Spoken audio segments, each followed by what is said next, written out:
আজকের আলোচ্য বিষয় আমরা ঠিক করেছি কবর ও মাজার কেন্দ্রিক শিরক এবং তার ভয়াবহতা এবং জীবিত মানুষের পূজা সমূহ ইনশাআল্লাহ।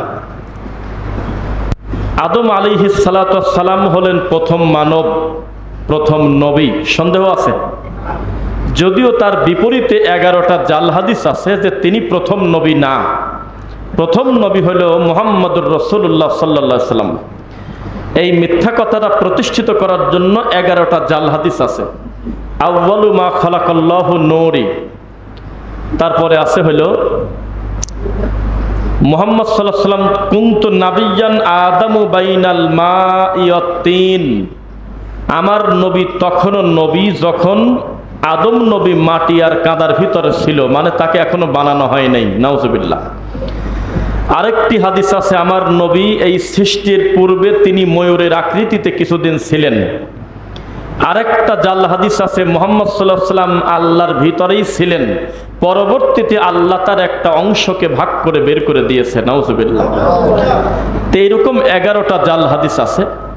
তো আমরা এগুলো মানি না, আমরা বিশ্বাস করি প্রথম নবী হলো আদম আলাইহিস সালাম, তিনি আবুন নাস, মানুষের আব্বা, আবুল আম্বিয়া, নবীদের আব্বা।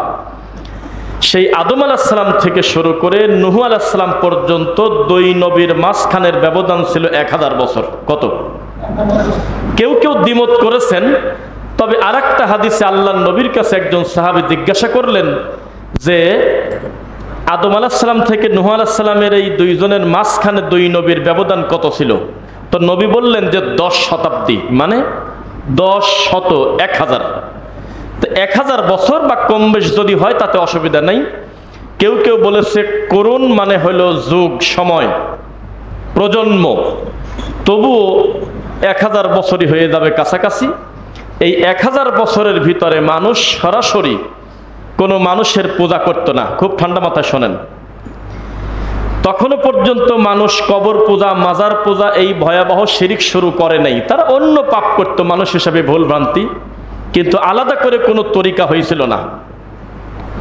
তো নূহ আলাইহিস সালাতু ওয়াস সালামের সময় তার প্রজন্মের কিছু মানুষ তারপরে বললেন আউযু বিল্লাহি মিনাশ শাইতানির রাজিম, وَقَالُوا لَا تَذَرُنَّ آلِهَتَكُمْ وَلَا تَذَرُنَّ وَدًّا وَلَا سُوَاعًا وَلَا يَغُوثَ وَيَعُوقَ وَنَسْرًا। তাদের সম্প্রদায়ের লোক বললেন যে শোনো, ঠিক আছে আদম নবী বলছে যে আল্লাহ ছাড়া কোনো ইলাহ নাই, ঠিক আছে নূহ নবী বলছে যে আল্লাহ ছাড়া কোনো সত্য মাবুদ নেই, কথা আমরা মানি, কিন্তু আমরা সব মাবুদকে একসাথে আমরা বাদ দিতে রাজি না। লা তাজারুন্না আলিহাতাকুম, একই সাথে সমস্ত মাবুদকে তোমরা বাদ দিও না, কিছু কিছু মাবুদ থাক, নাউজুবিল্লাহ। কারা? ইয়াগুস থাক, ইয়াউক থাক, নাসরা থাক, এরা থাক, সুয়া থাক, এই কয়েকজন মাবুদ আমাদের থাক। তো কিছু মানুষের একটা বোর্ড মিটিং করা হলো, ইবলিস শয়তান তাদের মাথায় বুদ্ধি দিল পরবর্তী প্রজন্ম এই ভালো মানুষদেরকে হারিয়ে ফেলবে।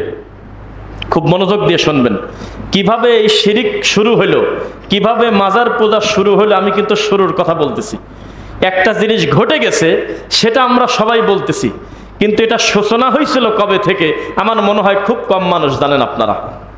তো তারপরে একটা আলোচনা, বোর্ড মিটিং হলো যে এরা তো নূহ নবীর সময়ের মানুষ, এরা তো অলি বুজুর্গ, আসলেই তারা খুব বুজুর্গ ছিল, তো এদেরকে তো আমরা পরবর্তী প্রজন্ম হারিয়ে ফেলবো, এদেরকে স্মৃতি মনে রাখার জন্য এদের একটা আকৃতি বানাও, বানিয়ে বসায় রাখো, দাঁড়ায় করায় দিও না, একটা মূর্তি তৈরি করে তাদেরকে রেখে দাও।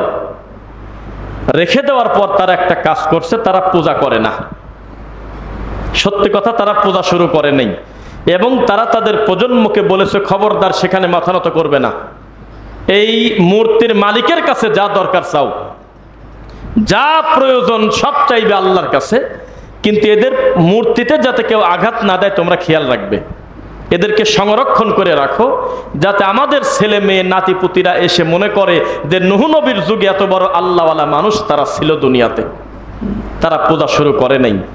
পরবর্তীতে তাদের এই আকৃতিগুলো রেখে যাওয়া যখন মরে গেল, তাদের পরবর্তী প্রজন্ম এসে তারা একজন বলল যে এভাবে মূর্তিগুলোকে যদি রাখো, এ তো অপমান করা হয়। চতুর্দিক থেকে একটা বাউন্ডারি করে দাও, নইলে তো কুত্তা যাবে, গরু যাবে, ভেড়া যাবে, ছাগল যাবে, কবরটা ভেঙে ফেলবে।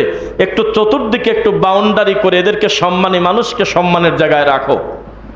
তখন একটা বোর্ড মিটিং হলো, লোকজন বলল কথা তো ঠিক, এরা তো ভালো, এদের তো কোনো দোষ নাই। তো এদের কবর যদি শিয়ালে কুকুরে নষ্ট করে তো আমরা জীবিত মানুষ তো লানত পাবো। তো চতুর্দিকে তারা সুন্দর করে একটু আজ একটু বেড়া দেয়, কাল বলতেছে যে উপর থেকে আবার কোনো নোংরা পানি পড়ে কিনা বা খারাপ কিছু পড়ে কিনা, টিকটিকি এবার পায়খানা করে দেয় কিনা, তোমরা একটু সামিয়ানা দিয়ে দাও উপরে। একজন বললে এই সন্ধ্যার পরে তো আগরবাতি বা মোমবাতি না দিলে অন্ধকার পড়ে থাকে, একজন একটু মোমবাতি জ্বালায় দিল। আর একজন বলতেছে যে এখানে তো পর্যাপ্ত সুগন্ধি নাই, অন্তরটা তো ভরে না, এখানে মানুষ জিয়ারত করতে আসে, একটু আগরবাতি জ্বালায় দাও। এভাবে ধীরে ধীরে ধীরে ধীরে আস্তে আস্তে তারা মানুষ পূজার দিকে গেল। একসাথে রাতারাতি কোনোদিন কেউ শিরক করা শুরু করে নাই, পূজা করা শুরু করে নাই। তাদের উদ্দেশ্য ভালো ছিল বলে তাদের ঈমানের দাবি। কিন্তু এই ভালো উদ্দেশ্য থাকলেও কবরকে তারা সংরক্ষণ করতে গিয়ে সেটাকে এখন ভয়াবহ একটা শিরকের আকার তৈরি হয়ে গেছে। মুহাম্মদ সাল্লাল্লাহু আলাইহি ওয়াসাল্লাম বলেছেন, নাহা রাসূলুল্লাহ সাল্লাল্লাহু আলাইহি ওয়াসাল্লাম আন ইউজাসসাসাল কবর। নবী বলেছেন কবরের উপরে কোনো স্থাপনা তৈরি করো না, কবরকে পাকা করো না।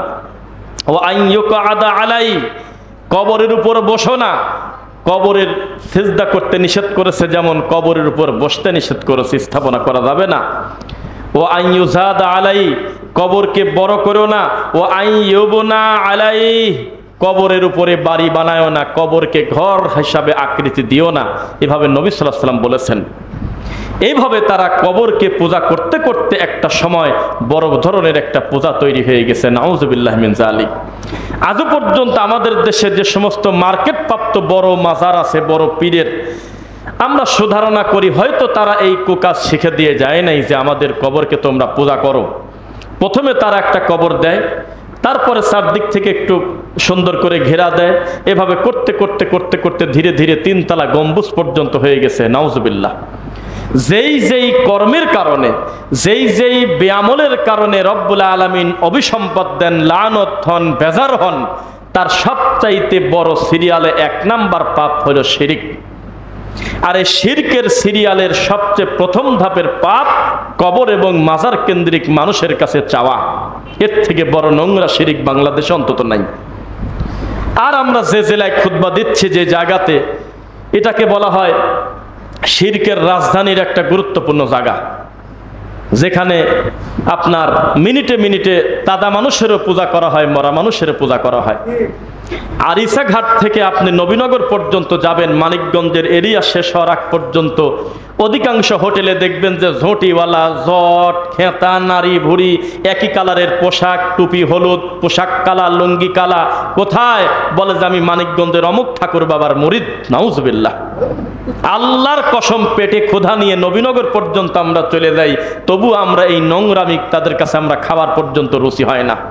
আমাদের ভয় হয় যেই লোকটা তার ছেলে চায় আল্লাহর কাছে না বাবার কাছে, যেই লোকটা তার ব্যবসায় বরকত চায় মানিকগঞ্জের পীরের কাছে, সে এই যেই মাংস দিয়ে আমি ভাত খাবো, এই গরু জবাই করছে আল্লাহর নামে, আমার তা বিশ্বাস হয় না। সেজন্য তাদের কাছে আমরা বসা পর্যন্ত নিরাপদ মনে করি না। তারা অমুসলিমের মতো, তারা মুশরিক। নাউজুবিল্লাহ মিন যালিক। এভাবে মানুষ বড় বড় শিরকের ভিতরে নিমজ্জিত। নবী সাল্লাল্লাহু আলাইহি ওয়াসাল্লাম বলেছেন, শোনো, লা তুতরুনি কামা আতরাতিন নাসারা বনা মারইয়াম। হাদিসের রাবি উমর রাদিয়াল্লাহু আনহু তিনি বলছেন, আল্লাহর নবী আমাদেরকে বললেন, খবরদার তোমরা আমাকে নিয়ে বাড়াবাড়ি করতে করতে মরিয়মের ছেলে ঈসার মতো আমাকে তোমরা বানায়ো না। মরিয়মের ছেলে ঈসা মানে মাসিহ ইবনে মারইয়াম। খ্রিস্টানরা বলেছিলেন আল্লাহর স্ত্রীর নাম মরিয়ম, আল্লাহর সন্তানের নাম হলো ঈসা। নাউজুবিল্লাহ। তারা তাদের নবীকে বেশি ভালোবাসতে গিয়ে, বাড়াবাড়ি করতে গিয়ে আল্লাহর ছেলে পর্যন্ত বানিয়ে দিয়েছে। খবরদার তোমরা আমাকে নিয়ে বাড়াবাড়ি করো না। ফা ইন্নামা আনা আব্দু। আরে কিসের মাজার, কিসের কবর, কিসের পীর, কিসের ওলিয়া উলিয়া, কিসের বড় হুজুর? ডাইরেক্ট নবী বলতেছে, ফা ইন্নামা আনা আব্দু, আমি হলো আল্লাহর বান্দা। ফাকুলু আব্দুল্লাহি ওয়া রাসূলুহু, তবে তোমাদের আর আমার পার্থক্য মানুষ হিসেবে হুবহু এক, তবে সম্মানের দিক থেকে আমি রাসূল, কিন্তু তোমরা রাসূল না। কিন্তু মানুষ হওয়ার ক্ষেত্রে তুমিও মানুষ আমিও মানুষ, এ ব্যাপারে কোনো পার্থক্য নেই। আমারও ব্যথা লাগলে আমি মুহাম্মাদের কষ্ট হয়, আমিও বাজারঘাট করে খাই, আমার আসমান থেকে একা একা পেট ভরে না। আমিও স্বাভাবিক আর 5 জন মানুষের মতো মায়ের পেট থেকে বের হয়েছি, আমার সিস্টেমগুলো সব এক। পার্থক্য ফাকুলু আব্দুল্লাহি ওয়া রাসূলু, একজন আরেকজনকে বলবে আব্দুল্লাহ, কিন্তু আমার ক্ষেত্রে বলবে আব্দুল্লাহি ওয়া রাসূলু। মুহাম্মদ আল্লাহর বান্দা এবং আল্লাহর রাসূল। বোঝা কি যাচ্ছে? এজন্য আমরা বলি এদিকে আল্লাহ ওইদিকে মুহাম্মদ, আপনি যত ভালো অন্তর থেকেই মনে করে লেখেন, আপনি কেন এই কথা লিখতে গেলেন? এটা কেন লিখবেন? আপনি লিখবেন আল্লাহু আকবার, অথবা লিখবেন আশহাদু আল্লা ইলাহা ইল্লাল্লাহ ওয়া আন্না মুহাম্মাদার রাসূলুল্লাহ। বোঝা কি যাচ্ছে? শুধু মুহাম্মদ যারা লেখে তারা নবীকে বেশি সম্মান দিতে গিয়ে বরং আগে তাকে খাটো করা হয় মসজিদে। লিখতে হয়তো মুহাম্মাদুর রাসূলুল্লাহ সাল্লাল্লাহু আলাইহি ওয়াসাল্লাম, পূর্ণ একটা দরুদ হয়ে যেত। আলহামদুলিল্লাহ। তো এবার আমি যে কথায় ছিলাম, রাসূল সাল্লাল্লাহু আলাইহি ওয়াসাল্লাম কবর এবং মাজার কেন্দ্রিক শিরক থেকে তিনি আমাদেরকে বাঁচিয়েছেন। কিভাবে? খেয়াল করবেন। নবী বলেছেন, লা তাজআলু বুয়ুতাকুম কুবুরা, হে আমার উম্মতেরা, তোমরা তোমাদের বাড়ি ঘরকে কবর বানায়ো না, গোরস্থান বানায়ো না। এটার মানে একজন বলেন তো কি? নিজের বাড়িকে গোরস্থান বানায়ো না মানে কি? মানে বাড়িতে সালাত পড়ো, নফল বাড়িতে পড়ো, সুন্নাত বাড়িতে পড়ো। আমাদের সমাজে উল্টা, মসজিদে পড়লে নামাজ হবে না সে কথা কোনোদিন বলি নাই, কিন্তু ফরজ পড়ে আমাদের কিছু ভাই হয়তো চলে গেছে বাসায় বা তার কর্মস্থানে। তা আমাদের সমাজের এই বিদাতপন্থী ভাইয়েরা কটাক্ষ করে বলে, আর এরা খালি ফরজ পড়ে, এর নফল সুন্নাত লাগে না। নাউজুবিল্লাহ, নাউজুবিল্লাহ বলে নাকি? আরে বাবা, মসজিদে ফরজ পড়বে আর বাড়িতে গিয়ে সুন্নাত পড়বে, এটাই তো সৌন্দর্য। নবী নিষেধ করেছে, খবরদার, লা তাজালু বুয়ুতাকুম কুবুরা, বাড়িকে তোমরা কবরস্থান বানায়ো না। বাড়ি থেকে রওনা দিচ্ছ, 2 রাকাত সুন্নাত পড়েই যাও, বাড়ি থেকে হয়ে গেল। আর মসজিদে গেলে সময় থাকলে 2 রাকাত পড়ে তারপরে আল্লাহর ঘরে বসো। বোঝা কি যাচ্ছে? কিন্তু ফরজ পড়ে চলে যায়। আরে কপাল পরে এত খারাপ, সৌদি আরবে 30 বছর থাকার পরেও দেশে এসে বদনাম করে, সৌদির লোক বলে সুন্নাত পড়ে না। কত বড় খারাপ! আচ্ছা, পড়লই না কোনো কারণে একটা দিন বা 10 দিন পরে নাই, এ কারণে কি এই ব্যক্তির আপনি খারাপ বলবেন বা জাহান্নামী বলবেন? কিসের হিসাবে বলবেন? তার বাধ্যগত ডিউটি তো লোকটা পালন করে ফেলেছে জামাতে, এখন তিনি বাড়িতে গিয়ে নফল সালাত পড়বে কখন, সেটা তো তার ব্যাপার। ওয়ালা তাজআলু কবরি ঈদা, নবী বলেছেন আমার কবরকে তোমরা অনুষ্ঠান বানায়ো না, ইবাদতের জায়গা বানায়ো না, খুশির উৎসব বানায়ো না। কথা বোঝা যাচ্ছে? এটা করো না। ওয়াসাল্লু আলাই, তোমরা আমার প্রতি দরুদ পড়ো। ফা ইন্না সালাতাকুম তাবলুগুনি হাইসু কুনতুম, তুমি পৃথিবীর যেখান থেকে যদি আমাকে দরুদ পড়ো, এই দরুদটা ধরে নিয়ে আমার কবরে পৌঁছা দেয় ফেরেশতারা। সুবহানাল্লাহ। তো উপকার না? অথচ আমরা জোর করে নবীকে হাজির করার জন্য কেউ মিলাদ পড়তেছে দাঁড়ায়, 1 ঘন্টার নিচে বসে না, কখন জানি চলে আসে। নাউজুবিল্লাহ। এই বাংলার মাটিতে আমরা এমনও হুজুরকে দেখেছি, রানিং ওয়াজের ভিতরে মিলাদ পড়তে গিয়ে হঠাৎ করে দাঁড়িয়ে গেছে, বসে বসে পড়তে পড়তে কান্না শুরু করে দিয়েছে। তো উনি কিছু বলে না, লোকজন কানাকানি করে, পাগল কাঁদে কে, হঠাৎ করে দাঁড়িয়ে গেল বসা লোক। তখন সাইড থেকে ওই যে কিছু সেলা থাকে, দালাল থাকে, এই ব্রোকার, এই মাইকে বলতেছে সবাই দাঁড়ান, হঠাৎ করে আমার সোনার নবী এখানে তাশরিফ আনছে। আউযুবিল্লাহি মিনাশ শাইতানির রাজিম। আপনি কি বলতেছেন এগুলো? আপনার কাছে আমি টাকা পাই, আপনার বাড়িতে বাড়িতে আমি 10 বার করে ঘুরি প্রতিদিন, এটা সম্মান হলো? না নিজে পায়ে হেঁটে আমার হকটা আপনি বাড়িতে দিয়ে আসবেন, এটা সুন্দর হলো? টাকা নেওয়ার সময় মনে ছিল না? রাসূলের উম্মত হিসেবে এত সুযোগ সুবিধা পাচ্ছেন, দরুদ বাড়িতে বসে পড়বেন, আপনার দরুদটা ফেরেশতারা সম্মানের সাথে নিয়ে, আরে আপনার বাপের নাম সহ কবরে পৌঁছে যাচ্ছে। আর আপনি পাগলামি করে এখানে আসেন, আর আমার কলিজার টুকরা নবী সে নাকি মদিনা থেকে সেই ফকিরের বাড়িতে ঘুরতেছে, কোথায় কোথায় মিলাদ হচ্ছে, এখানে এখানে নাকি আমার নবী বেড়াচ্ছে আর ঘুরতেছে। নাউজুবিল্লাহ, এটা তাকে বেইজ্জত করা না? এটা নোংরামি করা। নবী সাল্লাল্লাহু আলাইহি ওয়াসাল্লামের ব্যাপারে আল্লাহ বলতেছেন, ইন্নাকা মাইয়িতুন ওয়া ইন্নাহুম মাইয়িতুন। মরা মানুষের ব্যাপারে মাইয়েতের থেকে কঠিন কথা আছে আমার জানা নাই। আমি যদি একটা লোককে বলি যে লোকটা মরা মরা, দুইবার বলার পরেও বোঝা গেল এখনো মরে নাই, মাইকে কথা ক্লিয়ার বোঝা যায়? আমি যদি কারোর ব্যাপারে বলি ফোন করে, ভাই অমুক লোকটা মরা মরা, তাহলে বোঝা গেল এখনো মরে নাই, অথচ দুইবার বলছি মরা। কিন্তু আমি যদি কারোর ব্যাপারে খালি একবার বলি যে অমুক মাইয়েত, আর কি বাকি থাকে বোঝার? এমন একটা শব্দ আল্লাহ নিজে বলতেছেন নবীর ব্যাপারে যে আপনি মাইয়েত, আপনার পূর্বে তারাও মাইয়েত, আপনার পরে যারা তারাও মাইয়েত, মরে যাবে। এরপরে আর মরা মানুষের ব্যাপারে আর কিভাবে আপনি মিথ্যা অপবাদ দিতে পারেন? মুহাম্মদ সাল্লাল্লাহু আলাইহি ওয়াসাল্লাম মারা গেছেন, এ কথাই ঠিক, তবে কিয়ামত পর্যন্ত ওহির দরজা বন্ধ, তার সম্মান তার জায়গা ঠিকই থাকবে। কিয়ামতের দিন পর্যন্ত যত মানুষ দুনিয়াতে আবির্ভাব হবে এটা উম্মতে মুহাম্মাদি হিসেবেই আসবে, আলাদা কোনো নবীর উম্মত হওয়ার সুযোগ নাই। এত সম্মানে মানুষকে আমরা বাড়াবাড়ি করতে গিয়ে আল্লাহকে পর্যন্ত আমরা খাটো করি, নাউজুবিল্লাহি মিন যালিক। তো মুহাম্মদুর রাসূলুল্লাহ সাল্লাল্লাহু আলাইহি ওয়াসাল্লাম তিনি আমাদের কবর পূজা, মাজার পূজা থেকে বাঁচানোর কথা বলেছেন। আপনাদের একটা কথা বলি, এখন বলা যায় ওই এখন যিনি প্রধানমন্ত্রী সৌদি আরবে, তার দাদা, আমি যদি ভুল না করি তার নাম ছিলেন ফয়সাল, কিং ফয়সাল এরকম, আচ্ছা, বা তার দাদার বাপও হতে পারে। তো তিনি আসছিলেন হলো পাকিস্তানে একবার ইতিহাসে লেখা আছে, বইটার নাম মনে নাই, 47 নম্বর পৃষ্ঠায় উর্দুর আবার অনুবাদও করা আছে, একটা ফেসবুকে দেখলাম। এক রাষ্ট্রের প্রধান আর এক রাষ্ট্রে আসবে, রাষ্ট্রীয় সফর, এটার জন্য মুসলিম হিন্দু বড় কথা না। তো উনি আসার পরে তাকে লাল গালিচা বিছিয়ে দিয়েছে সম্মাননা, যে সৌদি আরবের প্রধানমন্ত্রী আসতেছে, কত খুশি। উনিও আলহামদুলিল্লাহ সেভাবে আসতেছেন। আসার পরে উনি দেখলেন চিহ্ন দেওয়া হলো এই দিকে মেইন রাস্তা বা এইদিকে যাওয়া, কিন্তু ওনাকে বামের দিকে নিয়ে যাচ্ছে। কিছু দূর যাওয়ার পর বলা হলো যে আমাদেরকে এদিকে নিয়ে আসা হলো কেন, এটা তো একটা গোরস্থান, কবরস্থান। তখন বললেন ইনি হলো মুহাম্মদ আলী জিন্নাহ, ইনি হলো আমাদের জাতির পিতা। তো এটা একটা ফর্মালিটি নিয়ম, যে রাষ্ট্রের প্রধানই বা রাষ্ট্রদূত আমাদের দেশে আসুক, সর্বপ্রথম তার কবরে একটা সেলুট দিয়ে তারপরে রাষ্ট্রীয় কাজ আমরা করি, এটা আমাদের নীতি। বোঝা কি যাচ্ছে? এটা আমাদের একটা গতি। তো এ ব্যাপারে কেউ প্রশ্ন করেও না, আসলেও কেউ প্রশ্ন করে না, চায় ওই কবরের সামনে দেওয়া ধুম মারিয়ে দাঁড়া থেকে কিছু পড়ে মোনাজাত করে, আর যদি অমুসলিম হয় এরকম করে চলে যায়, আজকের দিন আজও। তো তখন বলল যে উনি কে ছিল? তো বলে এই দেশটার জন্য উনি জীবন দিয়েছে, তো ওনার একটা বড় মান আছে, এই জন্য আমরা তাকে সম্মান করি। তো তখন উনি বলছিলেন যে বেটা জিন্না এখানে শুয়ে আছে, যে সে হলো জিন্না, আর আমার বাড়ি যে জায়গা, তোর হাজার হাজার কোটি জিন্না এক জায়গা করলে যার কবরের মাটির দাম হয় না।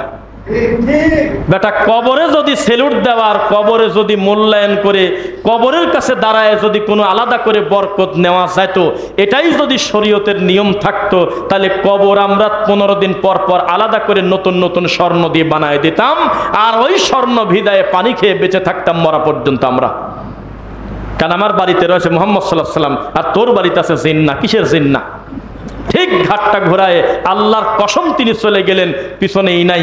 তবে আর একটা কথা, 3 জন লোকের একটা টিম, তারা বলল এত নির্লজ্জ বেহায়া এই কবর পূজারীরা, উনি গেলেন ঠিক মতো, বাকি লোক পিছন দিক থেকে আসতেছে। তো যেই লোকটা কবরের সাথে যুক্ত, সরাসরি মাজার কেন্দ্রিক যুক্ত, তার পরিস্থিতি কত খারাপ এবার বলি। আয়েশা রাদিয়াল্লাহু আনহা হাদিসের রাবি, দেখেন আমি কিন্তু আজকে ব্যতিক্রম বিষয়ে কথা বলতেছি। তিনি বলতেছে উম্মে হাবিবা, উম্মে সালামা, আমরা 2-3 জন, তারা হইল গিয়েছে সফরে ইথিওপিয়ায়, দেখলো যে একটা গম্বুজের মতো আকৃতি দেওয়া গির্জা। তো সেখানে কিছু মানুষ সামনে অনেক ছবি নিয়ে দাঁড়ায় আছে, ছবি। এই ঘটনা এসে নবীকে বললেন, হে আল্লাহর রাসূল, আমরা তো এরকম দেখলাম একটা সুন্দর ইমারত তৈরি করা, তার ডানে বামে কিছু ছবি, তবে ছবির মানুষের আমরা চিনি না। তখন আল্লাহর নবী বললেন, দুই ধরনের মানুষের প্রতি আল্লাহর অভিসম্পাত, তারা হলো নিকৃষ্ট, তারা পশুর থেকে খারাপ, তাদের চাইতে বড় কীট, তাদের থেকে বড় নোংরা বেহায়াপনা পৃথিবীতে নাই। তার একটার কথা আমাদের নবী সাল্লাল্লাহু আলাইহি ওয়াসাল্লাম বললেন, যারা মাজার এবং কবর কেন্দ্রিক পূজা করে এবং এগুলোর খাদেম, এগুলোর যারা খাদেম, যারা মানুষকে শিরকের দিকে নিয়ে যাওয়ার জন্য গেট দারোয়ান হয়ে দায়িত্বে থাকে। আপনাকে একটা উদাহরণ দেই। একজন আরবি বিদ্বানের কাছে একজন প্রশ্ন করলেন যে আমি সিগারেটের কোম্পানিতে চাকরি করতে পারবো কিনা, যে চাকরিতে আমাকে সিগারেট সরাসরি হাত দিয়ে ধরতে হয় না, সরাসরি বিড়ি আমাকে বানাতে হয় না, লেবেলও বানাই না, আমি একটা অফিসিয়াল দায়িত্ব পালন করি, টাকা পয়সার বিষয়, আমি কি দায়িত্ব পালন করতে পারবো? কথা বুঝতেছেন? তখন সেই আরবি বিদ্বান বললেন যে টাকা পয়সার অফিসিয়াল দায়িত্ব তো বহু দূরের কথা, যেই বিল্ডিং এ এই তামাকজাত দ্রব্য আছে ওই বিল্ডিং এর ঝাড়ুদারও হওয়া যাবে না। আল্লাহকে বলতে হবে, আল্লাহ আমাকে এই বিল্ডিংটা ঝাড়ু দিয়ে খেতে হবে, এই ভাত তুমি আমাকে দিও না, যেভাবে পারো আমাকে একটা হালাল রুজির ব্যবস্থা করে দাও। কেননা গোটা বিল্ডিংটাই হলো হারামখোরদের বসবাস, গজব আসলে আমি সহ মরে যাব। বোঝা যাচ্ছে তো? যারা এই মাজার কেন্দ্রিক যারা দায়িত্বে থাকে, এর কমিটি, এই কবরের দায়িত্বে যারা আছে, সেখানে যদি কবরটাকে উদ্দেশ্য করে কোনো মসজিদ থাকে, যে মাজারটা যাতে বড় হয়, সেখানেও সালাত পড়া যাবে না যদি কবর থাকে মসজিদে। আল্লাহ হেদায়েত দিক, বলুন আমিন। এমন একটা স্বাধীন দেশ আমাদের, যেখানে গাঁজাখোররাও মিছিলে বাড়ায়, বিপদ। গাঁজাখোর, জট, এগুলো কয়দিন আগে মিছিল করছে, কয়দিন আমাদের পাগলি মার মাজার ভাঙলো কেন, ভাঙলো কেন, বাড়ায় নাই কয়দিন আগে? 3-4টা টুপিওয়ালা, মুখ ভর্তি দাড়ি, গায়ে ভালো পোশাক, সর্বনিম্ন আমার বাপের বয়সী, এই কয়েকটা লোক গাজীপুরে চিৎকার করে কান্না করতেছে মিডিয়াতে। যেই জিনিসের জন্য কান্না করতেছে সে জিনিসের নাম হলো মাজার, আর যে মাজারের জন্য কাঁদতেছে সে মাজারের নাম হলো ফসি পাগলার মাজার। কি পাগলার মাজার? ফসি পাগলা। আমি জানি না, আল্লাহ না করুক, কোন আল্লাহর ঘর যদি ভেঙে দিত কেউ, এই লোকটা এত কষ্ট পাইত তা আমার বিশ্বাস হয় না। শুধু গাঁদা খাওয়ার আসরটা বন্ধ করার কারণে হাওমাও করে লোকটা কান্না করতেছে, নাউজুবিল্লাহ মিন যালিক। তাহলে মানুষের বিবেক, মানুষের আকল আজকে কোথায় চলে গেছে? শিরিককে পাপী মনে করে না, শিরিককে কোনো অন্যায় মনে করে না মানুষ, শিরিককে কোনো পাপী মনে করে না। এই দেশের মানুষ, এই জাতির আবেগ বাদ দিলে কিছু থাকে না। আমি আপনাকে বারবার বলি, কেউ সুদ খেয়ে পাপী, কেউ সুদের সাক্ষী থেকে পাপী, কেউ লেখে লেখে পাপী। খালি এক ধরনের পাপ সুদে হয় না, ঠিক তেমনি এই সমাজে কেউ পাপ করে পাপী, কেউ সমর্থন করে পাপী।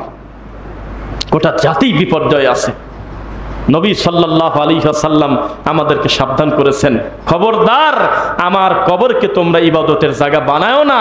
আমি ভয় পাই আমার কবরকে তোমরা বানাও কিনা। লা তাত্তাখিদুল কুবুর মাসাজিদ। নবী বলেছেন, খবরদার আমার কবরকে তোমরা মসজিদ বানাও না। ইত্তাখাদুল কুবুর আম্বিয়াহিম। ইতিপূর্বের জাতিরা ধ্বংস হয়ে গেছে তাদের নবীদের কবরকে পূজা করার কারণে। ফাইন্নাহু আহলাকা মান কানা ক্বাবলাকুম। তোমাদের পূর্ববর্তী উম্মারা ধ্বংস হয়ে গেছে তাদের নবীদের কবরকে পূজা করার কারণে, হালাক হয়ে গেছে, ধ্বংস হয়ে গেছে। এবার আসেন আর একটা হাদিস বলি। মুহাম্মদ সাল্লাল্লাহু আলাইহি ওয়াসাল্লাম বলতেছেন, আইয়ুহান নাস, মনে রাখেন, আইয়ুহান নাস মানে হে মুসলিম নাকি না, হে মানুষ। ঢালাও ভাবে বলতেছে, ইয়াকুম ওয়াল গুলু ফিদ্দিন, তোমরা দিনের ব্যাপারে বাড়াবাড়ি করো না। কি করো না? এই হাদিসটা নিয়ে এসে আমাদের দেশের কিছু বেদাতি আহলে হাদিসদের বিরুদ্ধে লাগছে। কোন লজ্জার কথা! আমরা যখন সমাজের বিরুদ্ধে, কচুরিপানার বিরুদ্ধে, শিরকের বিরুদ্ধে অবস্থান নেই, তখন লোকজনের কাছে আমরা একটা ফিতনা হয়ে যাই না? বলেন, ফিতনা কিনা? সবাই মিলাদ পড়ে, কিন্তু আমি একা একা মিলাদের বিরোধিতা করলাম, তাহলে এটা কি ফিতনা না? তখন ওরা বলতেছে যে ইয়াকুম ওয়াল গুলু ফিদ্দিন, তোমরা দিনের ব্যাপারে বাড়াবাড়ি করো না। নাউজুবিল্লাহ, কিসের সাথে কি লাগাইছে? অথচ এই কথা বলা হয় নাই, বলা হয়েছে শিরিক করো না, কুফর করো না, কবর নিয়ে মস্কারা করো না, তোমরা এই সমস্ত পাপ করে দিনকে নিয়ে বাড়াবাড়ি করো না, দিন নিয়ে ঠাট্টা করো না। কিন্তু এরা নিয়ে আসছে এই জিনিসের কাছে। এখনো পর্যন্ত আমাদের উপর একটা বড় অপবাদ বিদাতীদের যে আমরা নাকি ফিতনা করি সমাজে। নাউজুবিল্লাহ, আস্তাগফিরুল্লাহ, আস্তাগফিরুল্লাহ। ইয়াকুম ওয়াল গুলু ফিদ্দিন, নবী বললেন দিনের ব্যাপারে তোমরা বাড়াবাড়ি করো না। ফাইন্নাহু আহলাকা, তোমাদের পূর্বে ধ্বংস হয়েছে মান কানা ক্বাবলাকুম, তোমাদের পূর্বে। ওয়াল গুলু ফিদ্দিন, দিন নিয়ে বাড়াবাড়ি করার কারণে, দিন নিয়ে বাড়াবাড়ি করার কারণে আজকে পরিস্থিতি এরকম। সবাই একটু আমার দিকে তাকাবেন, নাম বলবেন না। একটা পীর, যেই পীরের আকীদা বিচারের মাঠে তাদের বাপ দাদা পার করে দেবে, নাউজুবিল্লাহ মিন যালিক। যেই পীরের আকীদা একেবারে হিন্দুদের আকীদার থেকে খারাপ এবং সেই আকীদার উপরে তারা এখনো প্রতিষ্ঠিত, নাউজুবিল্লাহ বলেন, সেই পীর আর এক আলেম ওলামার একটা সংগঠনকে ডেকে বলতেছে তোমরা তোমাদের আকীদা ঠিক করো। মানে আমি এই দৃশ্য দেখে লজ্জায় মরি, আল্লাহ এ পাগল বলে কি? তখন আমাকে এই ভিডিও দেখায় আমার এক ছাত্র বলতেছে যে এই পীর বলতেছে জামাত ইসলামকে যে তোমরা আকীদা ঠিক করে আসো। তখন আমি বললাম এ যেন টয়লেটের টাঙ্কির ভিতরে পড়ে গিয়ে আতর খোঁজার মতো। যাদের শিরিক বাদ দিলে কিছু থাকে না, যাদের কুফর বাদ দিলে কিছু থাকে না, তারা আবার আর এক গ্রুপকে বলতেছে তোমরা ঠিক হও। নাউজুবিল্লাহ মিন যালিক। এই মানুষ, এই জাতি কত নোংরা আপনি চিন্তা করেন। নিমুখ হারাম কারা? আলেম ওলামার ফাঁসি চেয়েছে যে সব আলেম, তাদেরকে আপনি বলতেছেন আল্লাহর ওলি। আপনি কেন মানুষ নাকি? তাদেরকে বলতেছে হইলে আল্লাহর ওলি। তো এই সমস্ত নোংরা লোককে যদি সমাজের প্রধান করা হয়, দায়িত্ব দেওয়া হয়, তাহলে তার কাজই হবে ভালো ভালো আলেমদেরকে হত্যা করা। এটা বাস্তব কথা। পিস টিভি বন্ধ করতে চেয়েছে কারা? পিস টিভি বন্ধ হওয়ার পর মিষ্টি খাইছে কারা? পিস টিভি বন্ধ হওয়ার জন্য ঠেকাইছে কারা? আর জাকির নায়েক যাতে দেশে আসতে না পারে এয়ারপোর্ট ঘেরাও করতে চেয়েছে কারা? আপনি রাতারাতি ভুলে যাচ্ছেন কেন? তার মানে কোরআন সুন্নাহর সাথে মুনাফিকি করাটাই হলো তাদের ইবাদত। নাউজুবিল্লাহ মিন যালিক। দুঃখ কত দেখেন, যেখানে আমার আল্লাহকে গালি দিচ্ছে, যেখানে আমার নবীকে নিয়ে কটূক্তি করতেছে, যেখানে ভালো ভালো যোগ্য আলেমদেরকে ফাঁসি চাওয়া হচ্ছে, সেই মঞ্চে একটা কুলাঙ্গার মানুষ গিয়ে বলতেছে, একটা টুপিওয়ালা দাড়িওয়ালা একটা হুজুর বলতেছে আমি হলো সবচেয়ে ভালো কাজ করতে আসলাম। এত বড় নোংরা লোককে বিচারের আওতায় আনা বাদ দিয়ে আর একটা হুজুর বলতেছে উনি হলো আল্লাহর ওলি। এই হলো জাতির অবস্থা, অধপতন কোন পর্যায়ে গিয়েছে। আমরা যখন এই ব্যাপারগুলো ক্লিয়ার করে জাতিকে বলি ভাই আকীদা সংশোধন করেন, শিরিক ছাড়েন, বেদাত ছাড়েন, তখন আপনাদের কাছে কথাগুলো হালকা মনে হয়। মনে হয় যে মানুষ রকেটে চলে যাচ্ছে আর হুজুররা পড়ে আছে বেদাত নিয়ে। আপনি বোঝেন নাই ধর্ম কাকে বলে। মানুষের আকীদা যদি বিশুদ্ধ না হয়, তার আল্লাহ সম্পর্কে যদি বিশুদ্ধ ধারণা না থাকে, তখন মানুষ আল্লাহকে চিনতে পারবে না। বোঝা কি যাচ্ছে? ধর্ম নিয়ে ঠাট্টা করার সবচেয়ে নিরাপদ জায়গা হলো বাংলাদেশ, যেখানে মানুষ আল্লাহকে নিয়ে কটূক্তি করে, রাসূলকে নিয়ে ব্যঙ্গ করে, রাষ্ট্রীয়ভাবেও করে, ধর্মীয়ভাবেও করে। রাষ্ট্রীয়ভাবে করে মানে, আরে আমরা দুই চোখ দিয়ে দেখছি আমার রাসূলকে গালি দেওয়ার কারণে তার শাস্তি নবী বলেছে হত্যা। কি বলছে? মৃত্যুদণ্ড। কি বলছে বলেন? মৃত্যুদণ্ড। নবীকে এসে বলতেছে আমার কাজের লোক গালিগালাজ করে আপনাকে, আজকে গালি দিয়েছে, আমি সহ্য করতে না পেরে পেটের মধ্যে চাকু ভরি দিয়ে মারি দিয়েছি। আমার নবী কোনো প্রতিবাদ করে নাই। তার মানে বোঝা গেল কেউ হত্যা করুক আর না করুক, রাষ্ট্র তাকে ছেড়ে দিক না জান্নাতে দিক না জাহান্নামে দিক, দুনিয়ার বানানো জান্নাত জাহান্নাম সেটা বড় কথা না। তবে নবীকে নিয়ে যদি কেউ কটূক্তি করে তাহলে সে হত্যাযোগ্য আসামি, তার বাঁচার সুযোগ দুনিয়াতে নাই। এই নবীকে নিয়ে গালি দেওয়ার পরেও তাদের বিচার তো বহু দূরের কথা, আমরা দেখেছি তাদের পদমর্যাদা বেড়ে গেছে, তাদের আরো দিন দিন র্যাঙ্ক বেড়ে গেছে এই দেশে আমরা দেখছি। আর বাপকে নিয়ে কটূক্তি করার কারণে সে লোকের মাইয়ে দেশে, জেল দেশে, কত কিছু তার শেষ নেই। তো মানুষ পূজা হয় না এই দেশে, হয়টা কি বলেন? আর এগুলোর পক্ষে একদল দালাল হুজুর সারা জীবন ছিল, এখনো আছে। বিশ্বাস করেন আরবি শব্দ, তাই হয়তো ভয় পাইছে কিনা জানি না, যেভাবে চলতেছিল নবী ঘোষণা করে দিত। পরিস্থিতি এই পর্যায়ে গিয়েছিল। শুধু একটা ব্যক্তিকে প্রতিষ্ঠিত করতে যা করা হয়েছে এই দেশে, তার আর হিসাব নাই। নবীকে প্রকাশ্যে গালি দিচ্ছে, নবীকে নিয়ে প্রশ্ন তুলতেছে, আল্লাহকে নিয়ে কটূক্তি করতেছে, কোনো কিছু আসা যায় না। কিন্তু পিতাকে নিয়ে কথা বললে, বাপকে নিয়ে, দাদাকে নিয়ে, চাচাকে নিয়ে কথা বললে রাতারাতি তার পরিস্থিতি বড় জটিল হয়ে যাবে। এই তো অবস্থা কি ছিল। এগুলো কাদের মাধ্যমে হয়েছে? এগুলো আলেম ওলামারাও ব্যাকআপ দিয়েছে। তাদের আলেম বলতেছি চেনানোর জন্য, যাতে আপনি বোঝেন। আমাদের দেশে মূর্তিকে জায়েজ করার হুজুরও ছিল, যে হুজুররা টেলিভিশনে গিয়ে বলছিল যে মূর্তি কোনো অসুবিধা নাই। মানে রাস্তার ওইগুলি বলছিল এগুলো মূর্তি না, এগুলো হলো স্থাপনা, এগুলো হলো নিদর্শন, এগুলো হলো ভাস্কর্য। ওয়াটার আর পানি আলাদা, পানি আর ওয়াটার ভিন্ন ভিন্ন জিনিস। ওরা বলছিল ভাস্কর্য আলাদা, মূর্তি আলাদা। নাউজুবিল্লাহ মিন যালিক। আপনি যদি এই মসজিদের সামনে একটা মূর্তি বানান, নাউজুবিল্লাহ, কিয়ামত পর্যন্ত যদি কেউ পূজা না করে তাহলে নেকি পাবেন নাকি? তারপরেও কি গুনাহ হবে না? পূজা করাটা বড় কথা না, আপনি কোনো আকৃতি দিয়ে সেখান থেকে কল্যাণ আশা করলেন কেন? এটাই তো বড় পাপ। মানুষের বৈষম্য দূর করার জন্য এসেছিলেন মুহাম্মদুর রাসূলুল্লাহ সাল্লাল্লাহু আলাইহি ওয়াসাল্লাম। আপনি কি জানেন যে বৈষম্য নীতি আন্দোলন নিয়ে আমাদের দেশে একটা বড় ধরনের একটা ঘটনা ঘটে গেল এবং তার একটা বিপ্লব সাধিত হইল। এই বৈষম্য নীতির পক্ষে, এই বৈষম্য যাতে দূর করা যায়, এই দূর করার পক্ষে ছিলেন হলে মুহাম্মদুর রাসূলুল্লাহ সাল্লাল্লাহু আলাইহি ওয়াসাল্লাম। তিনি তো এসেছিলেন দুনিয়াতে কালো সাদার পার্থক্য দূর করার জন্য। তিনি এসেছিলেন খাটো আর লম্বা আলাদা না, মানুষের ভালো মন্দ বিচার হবে তার তাকওয়ার উপরে, আল্লাহ ভীতির উপরে। কে সুযোগ নেবে, কে কার সুযোগ নেয় বলেন? আমাদের দৃষ্টিতে যে রাজাকার, ওই বর্ডারের ওই পারের দৃষ্টিতে সে মুক্তিযোদ্ধা। ওই পারের দৃষ্টিতে যে রাজাকার, বর্ডারের এই পাশের লোকের কাছে সে মুক্তিযোদ্ধা। আপনি কাকে বেতন দিচ্ছেন, কাকে সুযোগ দিতে গিয়ে আপনি নিরীহ মানুষকে জিম্মি করে রাখতেছেন? ছেলেপেলেগুলো কিন্তু অলরেডি দায়িত্ব ছেড়ে দিছিল যে পড়াশোনা করে আর হবেটা কি, আমার তো বাপ দাদার মুক্তিযোদ্ধায় কেউ নাই, আমার তো বিশেষ কোনো কোটা নাই, তাহলে আমি কিভাবে ওখানে ঢুকবো? এটা একটা প্রায় একটা পর্যায়ে গিয়েছিল। আল্লাহর ইচ্ছায় আল্লাহ আবার সহজ করে দিয়েছে। তবে মনে রাখবেন, আপনাদের দৃষ্টিতে যদি এটা বিজয় হয়, তবে পাওয়ার আগে যেমন ছিলেন তার থেকে বেশি কষ্ট করতে হবে এটা রক্ষা করার জন্য। খুব সাবধান, খুব সাবধান। এমন কোন মানুষকে কাছে নিয়ে এই দেশের ব্যাপারে কাজ করা যাবে না যারা ঘুরে ফিরে আবার এই দেশের ক্ষতি করবে, এটা চাওয়া যাবে না। সবসময় যোগ্য জায়গায় দায়িত্বশীল বসাতে হবে। আমরা দেখেছি এই দেশে আল্লাহর ঘর, জাতীয় মসজিদ, বাইতুল মুকাররমে পর্যন্ত টুপিওয়ালা দাড়িওয়ালার মারামারি আমরা দেখেছি। কেন আপনার শরম নাই? আপনার লজ্জা নাই? যখন আপনি দায়িত্ব পেলেন, আপনার এই ক্ষমতা কাঁধে লাগিয়ে এই সমস্ত নোংরা লোক ঘাট ধরে তাকে আইনের আওতায় আনতে পারলেন না।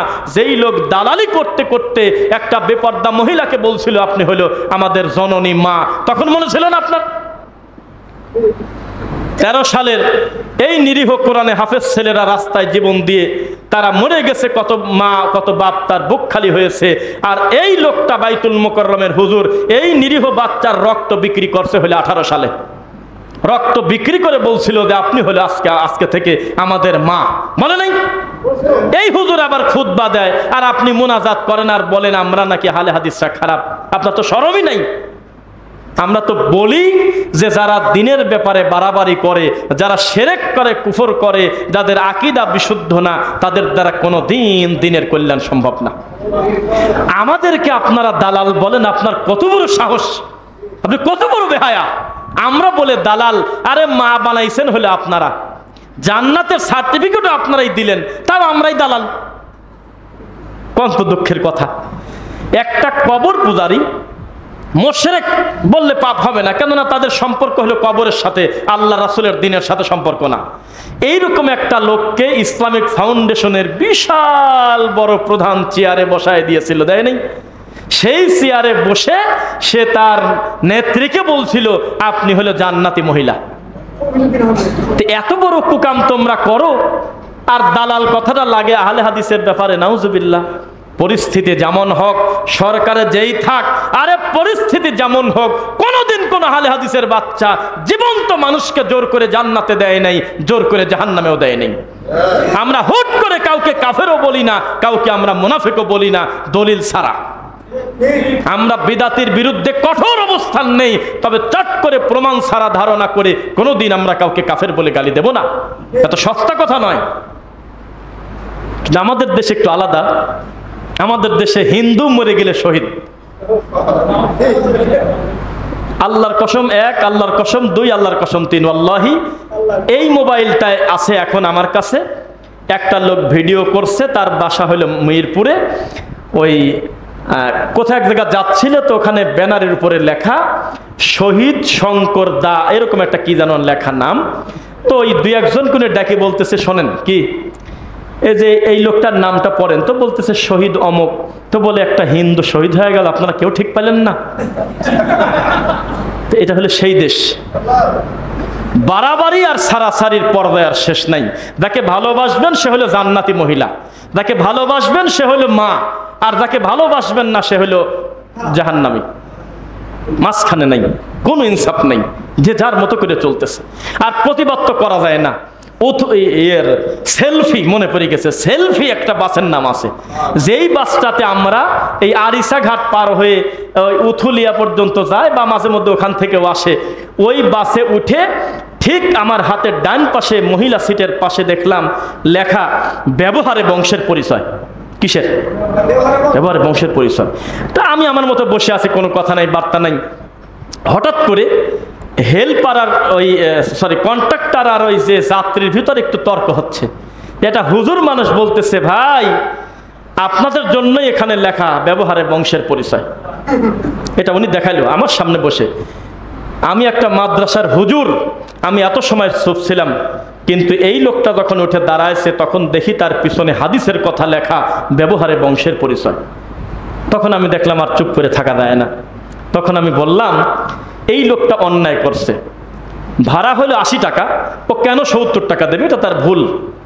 ও বলুক যে ভাই আমার কাছে ভাড়া নাই, সেটা ভিন্ন কথা। যে কারণে হোক, এটা ওনার অন্যায় যে উনি অকারণে কন্ট্রাক্টরের সাথে ঝগড়া করতেছে কেন। অথবা ভাড়া 80 টাকা, এই কন্ট্রাক্টর 90 টাকা দাবি করবে কেন? এটা তার ভুল, এটা তার অন্যায়। তো এই কন্ট্রাক্টর ভুল করলে ওর বাপের কি, ওর মরা দাদার কি? ওর বংশের লোক তো ঠিকই পায় নাই যে ওইখানে মারামারি করে মরতেছে। তাহলে ব্যবহারে বংশের পরিচয়, এটা একটা নোংরা কথা না? ব্যবহার যে খারাপ করে তার পরিচয়, তার বাপের দোষটা কি? নূহ আলাইহিস সালাম হলো নবী, তার ছেলে জাহান্নামে যাচ্ছে, কি কয় না কয় বুঝলাম না। আদম আলাইহিস সালামের ছেলে মার্ডার কেসের আসামি। আর আমাদের এই গাড়িতে বাসে লেখা থাকে, দেওয়ালে স্কুলে ব্যবহারে বংশের পরিচয়। কমেন্টে পর্যন্ত যদি কেউ খারাপ ব্যবহার করে, আরেকজন রিপ্লাই দেয় ব্যবহারে বংশের পরিচয়। এটা মিথ্যা কথা, এটা একটা অপবাদ দেওয়া, একটা ইনসাফ করা হলো না। অকারণে আপনি তার বাপকে গালি দিলেন কেন? তার প্রতিবেশীকে গালি দিলেন কেন? তার বাপ তো হাজি, তার বাপ তো ভালো লোক, জানে যে আমার ছেলে এখানে পড়াশোনা করতেছে। ছেলে যে এখানে ঠাট্টা মস্কারা করে বেড়াচ্ছে, ভাড়া কম দিবে জন্য মারামারি করে বেড়াচ্ছে, এটা ওর বাপের দোষটা কি? পরে আমি সুন্দর করে বোঝানোর পর, ওয়াল্লাহি আল্লাহর কসম, বাস ভর্তি মানুষের এক একজনের হয়তো এক এক বিশ্বাস, কিন্তু আমার এই কথা বলার পর প্রত্যেকে স্বীকার করলো, আমরা দুনিয়াতে জন্মগ্রহণ করার পরে আজকেই প্রথম প্রমাণ পেলাম যে এত সুন্দর কথাটাও একটা ধোঁকা। এত সুন্দর একটা কথা, কিন্তু কথাটা ধোঁকা, জীবনে ভাবেই নাই কোনোদিন। আরেক জায়গায় বললাম, ডক্টর সাইফুল্লাহ মাদানী স্যার ছিলেন সাথে। আমরা হলো রাজবাড়ী থেকে মাহফিল করে আসতেছি, মানিকগঞ্জে ঢোকার আগে অথবা মানিকগঞ্জ পার হয়ে লেখা খোদা হাফেজ মানিকগঞ্জ, মানে এখন ঢাকা জেলা শুরু বা এরকম কিছু আছে, হ্যাঁ পিলার। তো তখন আমরা সাইডে এক জায়গায় করতে রাস্তা করতে পাশেই, তো বললাম যে আরে মানুষ তার আল্লাহর নাম মুখে নিতে শরম পায়, এই জায়গায় যদি আমার রবের নামটা থাকতো তাহলে আল্লাহ হাফিজ অবশ্যই এই শব্দটা বলার কারণে আল্লাহর কাছ থেকে তিনি সওয়াব আশা করতেন, পেতেন অবশ্যই। এমন একটা শব্দ দিয়ে লেখা, এ আরবিতে বানানি হয় না, বানানি হয় না, কিসের সাথে কি, এর কোনো অর্থ হয় না, কিছুই নাই। যে যে ব্যাখ্যা দিক, খোদা কোনোদিন আল্লাহ হতে পারে না। এখানে যদি লিখতো যে রহমান, এখানে যদি লিখতো সুবহানাল্লাহ, এখানে যদি লিখতো আল্লাহু আকবার, তবু সরাসরি বোঝা যেত এটা আল্লাহর কথা। কিন্তু খোদা হাফেজের পিলার, এটা খোদা আবার কিনা? প্রত্যেকটা জায়গায় মানুষ বেইনসাফ করে, মানুষ সঠিকটা বুঝতে পারে না। আজকে সকালে একটা লোক আমার মেসেঞ্জারে লেখছে যে তোরা এত কঠোর কেন, তোরা হইল সেই রকম কঠোর, ইসলামটাকে তোরা শক্ত করছিস, তোরা হইল চরমপন্থী, এরকম আমাকে লেখছে অনেক কথা। আমি তার প্রোফাইলে যা দেখি ইসলামী বিশ্ববিদ্যালয় কুষ্টিয়া, মানে ও ইসলামী বিশ্ববিদ্যালয় থেকে পড়াশোনা করছে। তখন আমি তাকে মেসেঞ্জারে গিয়ে লিখলাম, ভাই আমার খুব আফসোস হচ্ছে, আপনার মতো মানুষ এই মাটির উপরে কি করে, এ তো নিচে থাকার কথা। আপনি পড়াশোনা করেছেন ইসলামী বিশ্ববিদ্যালয়, বাংলাদেশের একমাত্র ইসলামী বিশ্ববিদ্যালয় কুষ্টিয়া, সেখান থেকে পড়ালেখা করে আপনি আমাদেরকে বলতেছেন যে আমরা কঠোর, বিদাত নিয়ে পড়ে আসি, এই শব্দ কি আমাদের বলা যায়? আমি তখন বললাম, জানেন আপনাদের পলিটিক্যাল হুজুর আর আমাদের পার্থক্য কি জানেন? আমরা একটা বেদাতকে পর্যন্ত সহ্য করতে পারি না, আর আপনারা রাজনৈতিক স্বার্থে বড় বড় শিরক পর্যন্ত মেনে নেন। কোনো জবাবই দেয় নেই, চুপ করে বসে আছে। তো মানুষ তার বিদ্যার সাথে মুনাফিকি করে, মানুষ তার কর্মের সাথে ঠাট্টা মস্করা করে। আশিদ্দাউ আলাল কুফার রুহামাউ বাইনাহুম, মুহাম্মদ সাল্লাল্লাহু আলাইহি ওয়াসাল্লামের উম্মতের একটা বৈশিষ্ট্য, কাফের মুশরিকদের ব্যাপারে তারা কঠোর, কিন্তু তার মুসলিম ভাইয়ের ব্যাপারে সে নরম। আলহামদুলিল্লাহ, আমার ভাই ভুল করেছে, আমি আর ভাই সংশোধন করব। হিন্দুর কি তাতে? ও আমার নবীকে গালি দেবে কেন মুম্বাইতে বসে? ও আমার আল্লাহকে নিয়ে কটূক্তি করবে কেন? এই সুযোগটাকে দেওয়া হবে না। আমাদের ভিতরে দল থাক, তরিকা থাক, আলেম ওলামা ইমামরা, আমরা একে অন্যের বিরুদ্ধে বলি, আমরা সংশোধনের জন্য কাজ করব। মাঝখানে কোনো অমুসলিমকে মাথা ঢুকতে দেব না ইনশাআল্লাহ। তারা ইসলামের গোড়াপ কেটে দেওয়ার জন্য তারা এসেছে এই দেশে, এটাই হলো বাস্তব কথা। কেউ যদি বলে যে কোনো হিন্দু, কোনো অমুসলিম আপনার ইসলামের উপকার করছে, এত সহজে আমি মানব না। কেন করবে? তার রক্তে মিশে আছে হলো শিরক, সে আমার রবের সাথে শিরক করে।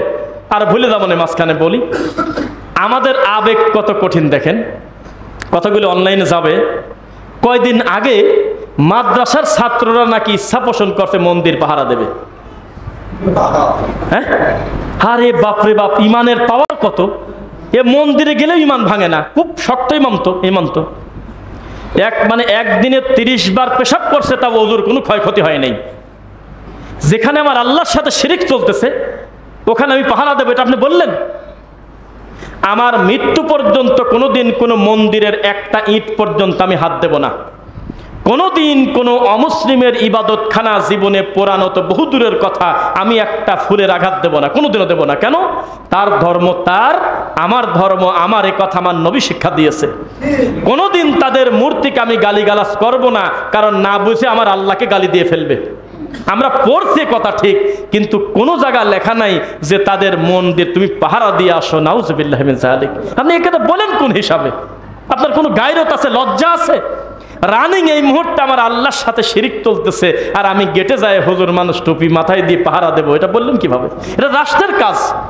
রাষ্ট্র যদি মনে করে যে বহিরাগত শক্তি অথবা দেশের ভিতরে বড় ধরনের ডিজাস্টার নেমে আসছে, এক গ্রুপ আরেক গ্রুপকে মারতেছে, ভাঙতেছে, ইবাদতখানা পোড়ায় দিচ্ছে, তখন রাষ্ট্রের দায়িত্বশীল সেনাবাহিনী, তারপরে আপনার স্বেচ্ছাসেবক, তারা গিয়ে এগুলো পাহারা দেবে। কিন্তু আপনি অতি উৎসাহী হয়ে একজন আলেম মানুষ, একজন হুজুর মানুষ, একজন কোরআনে হাফেজ, আপনি ঘোষণা দিয়েছেন ফেসবুকে আমি অমুক মন্দির পাহারা দিতে যাব। এটা কিভাবে আপনি বলেন এই কথা? এটা বলতে গেলেন কেন?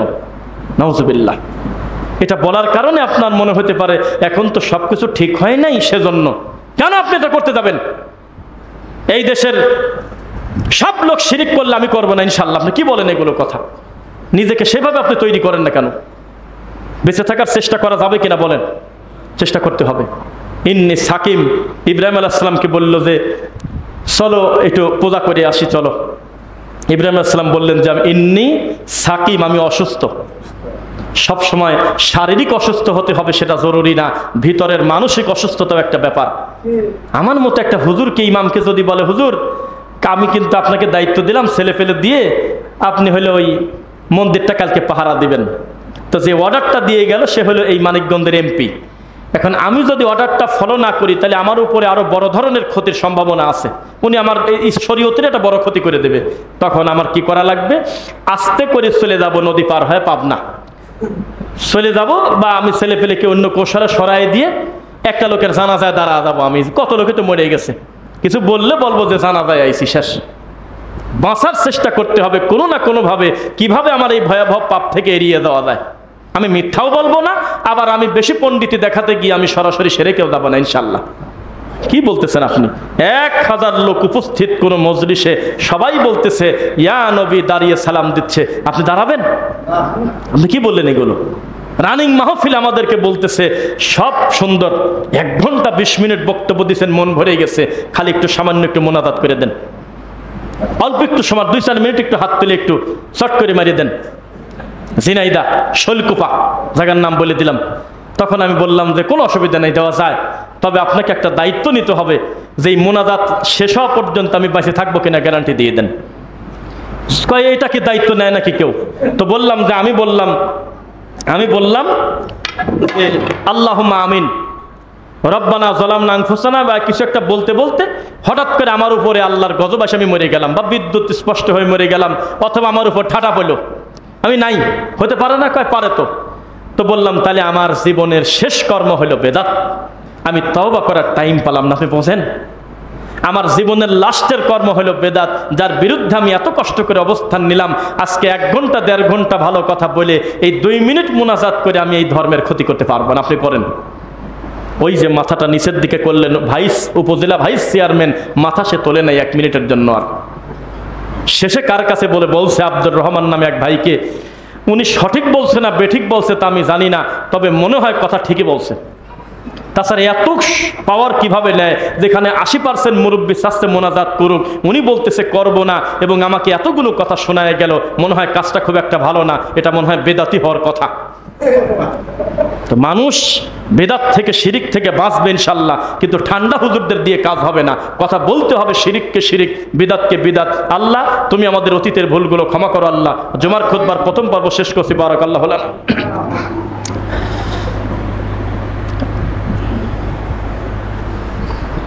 আলহামদুলিল্লাহ। ربنا اغفر لنا ولإخواننا الذين سبقونا بالإيمان ولا تجعل في قلوبنا غلا للذين آمنوا ربنا إنك رؤوف رحيم فإن خير الحديث كتاب الله وخير الهدى هدى محمد صلى الله عليه وسلم وشر الأمور محدثاتها كل محدثة بدعة وكل بدعة ضلالة وكل ضلالة في النار رب ارحمهما كما ربياني صغيرا رب ارحمهما كما ربياني صغيرا আলহামদুলিল্লাহ। আল্লাহ যারা মারা গেছে ঈমান সহকারে, মানুষ হিসেবে তাদের কবরে আযাব হচ্ছে ভুলের কারণে, তুমি তাদের ক্ষমা করো আল্লাহ। আল্লাহ যারা বেঁচে আছে তুমি আমাদের ঈমানের উপরে সর্বদা থাকার তৌফিক দাও। যারা অসুস্থ তুমি তাদের উত্তম শিফা দান করো আল্লাহ। যারা ঋণগ্রস্ত তাদের ঋণ মুক্ত হওয়ার তৌফিক দাও। আমাদের ভিতরে ধৈর্য আছে জন্য আমরা আহলুল হাদিস। আমার একটা বক্তব্য চরমভাবে মানুষের কাছে যায়, আমি রিকোয়েস্ট করছি তারা যেন বাদ্যযন্ত্র না দেয়, এটা খুব বেশি চলতেছে, ওই ইমোশনাল কিছু সাউন্ড দিয়ে এটা চালায়। আমি বলছি যে আহলে হাদিস কোনোদিন এমনি এমনি কেউ হয় না, কোনো কারণেই হয়, কষ্ট করেই হয়। বেদাতপন্থী লোকজন এদের এরকম যুবক ভাইদেরকে বলে, বেটা তুমি কি শুরু করলে, তুমি উলামায়ে কিরাম মানো না, এই সেই, তাকে বলে দেন এ ছেলেটা পড়াশোনা করেই আহলে হাদিস হয়েছে, এমনি এমনি হয় নাই। সে তো তোমাদের দলেই আগে ছিল, এমনি এমনি কোনোদিন সে আসে নাই, বহু কষ্ট করে মেহনত করে পড়াশোনা করে যখন মেলে নাই তখনই তো আসলো, সহজে আসে নাই। হানাফি এমনি হওয়া যায়, ল্যাংটা আছে ল্যাংটা, তার কাছেও গিয়ে যদি বলেন যে তোমার মাযহাব কি, যদি মাযহাবের নাম নেয় তো হানাফিই নেবে, অন্তত আহলে হাদিস আর বলবে না। এই মাত্র কেবল খাটে সেজদা দিয়েছে, খাট আটপশের খাট পূজারি খাট, বাবা মরে গেছে, খালি যে খাটে ঘুমাইতো সেই খাটের কাছে খাবার নিয়ে গিয়ে এইভাবে ঘোরায় খাটের কাছে সেজদা দিয়ে চুমা খাচ্ছে, দেখছেন কেউ? হ্যাঁ দেখছেন, হ্যাঁ মাশাআল্লাহ। সেই লোককেও যদি এখন গিয়ে বলেন যে আপনি কোন মাযহাবের, আল্লাহর কসম বলবে আমি হানাফি মাযহাবের। আর একটা দল গ্রুপ আছে ভান্ডারি, যারা বলতেছে কালেমার দরকার নাই, মরার পরে তোমরা ঢোলবাসী বাদা কবরে দিয়ে দাও। এই কুলাঙ্গারদেরকে যদি বলেন যে মাযহাব কি, বলবে হানাফি, জানো না? চট্টগ্রামে অধিকাংশ মাজারে দেখবেন যে আধা ঘন্টার নিচে সেজদা তোলে না কবরে, ঘাটটা টান দিয়ে তুলে বলেন যে ভাই মাযহাব কি, বলবে হানাফি। তো এই পাগল ছাগল রেখে গেছে ইমাম আবু হানিফা রাহিমাহুল্লাহ, এই সম্মানী মানুষকে এগুলো শেখাই দিয়ে গেছে। কিন্তু আহলে হাদিস এমন একটা জিনিস টাকনুর নিচে কাপড় আছে, হয়তো খেয়াল করে নেয় অসতর্ক অবস্থায় বা ভুলে, ওকে যদি বলেন যে আপনি কি আহলে হাদিস, আর ও যদি নিজের প্যান্টটা দেখে টাকনুর নিচে না তোলা পর্যন্ত বলবেই না যে আমি আহলে হাদিস, মানে সহজে স্বীকারই করবে না আহলে হাদিস, কিন্তু কোন একটা ভুলের সাথে হয়তো জড়িত, তাকে যদি গিয়ে আপনি বলেন যে আপনি কি আহলে হাদিস, স্বীকার করবে না, পরে বলবে হয়তো, কিন্তু এখন স্বীকার করবে না, কারণ এটা ভুল করতেছে। আর হানাফি কোনো অসুবিধা নাই, ল্যাংটা তাতে কি আছে, কয় যে আইসি ল্যাংটা যাবো, ল্যাংটা কাপড় পরার দরকারটা কি, হানাফি এগুলি উনি রেখে দিয়ে গেছে। এই মানিকগঞ্জে এমনও পীর আছে, আমরা পাবনা থেকে জানি, নামাজ নাই, রোজা নাই, হজ নাই, জাকাত নাই, আল্লাহর কসম এমন ভাবে তাদের বিশ্বাস শুধু বাবাই আমাদেরকে পার করে দেবে। তারা একই ধরনের পোশাক পরে, লুঙ্গি, জামা, টুপি সব এক কালার। এই মানিকগঞ্জে আছে, মানিকগঞ্জের বাবা বলে পরিচিত, বিভিন্ন জায়গা থেকে গাড়িও আসে এই সমস্ত জায়গায়। ভান্ডারির তো কথাই নাই। ওই যে কোন এক ভান্ডারির একটা ক্লিপ দেখছে, আল্লাহ ক্ষমা করো, এগুলি দেখা ঠিক না, সামনে এসে গেছিল রিল, এক গায়ক বলতেছে মনে তৃপ্তি নিয়ে, ওই সময় গান চলতেছিল, এমনি কথা বলতেছে, আমাদের গর্ব হয়, আমরা সারা দেশে প্রোগ্রাম করি সারা বছরে 100টা, আর এই মানিকগঞ্জেই করি আমরা 300টা। কত খুশি, মানে ফকিরি গান, তত্ত্ব ফকিরি গান, বাদ্যযন্ত্র দিয়ে আড্ডা হয়, মস্কারা চলে, ঠাট্টা চলে, এগুলো তারা করে। নাউজুবিল্লাহ। মনে রাখবেন, পৃথিবীর সব মানুষ শিরিক করবে সেটা নয়, কেউ না কেউ তাওহীদের পতাকা নিয়ে মৃত্যু পর্যন্ত থাকবে ইনশাআল্লাহ। লা ইয়াজালুন নাসু বিখাইর, ইনশাআল্লাহ আল্লাহ সুবহানাহু ওয়া তাআলা তাদেরকে টিকিয়ে রাখবেন, কেউ তাদের কোনো ক্ষতি করতে পারবে না, তাওহীদের উপরে একদল কিয়ামত পর্যন্ত থাকবে ইনশাআল্লাহ।